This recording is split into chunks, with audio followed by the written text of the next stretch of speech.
প্রিয় বন্ধুরা, আসসালামু আলাইকুম। সবার আগে বাংলাদেশ খবর থেকে আমি একজন পিকআপ ড্রাইভার জিয়াদ আকুন ভাইয়ের কাছে জানতে চাই, নতুন সরকারের কাছে আপনি সাধারণ জনগণ হিসেবে আপনার প্রত্যাশা কী?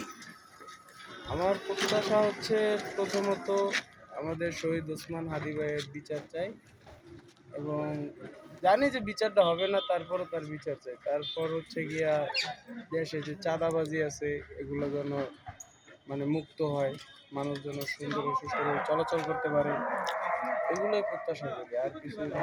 এবং আমাদের মহামান্য তারেক রহমান যেন দেশটাকে সুন্দরভাবে পরিচালনা করে, এর থেকে বেশি আর কিছু আমার কাছে আর প্রত্যাশা করার কিছুই নাই।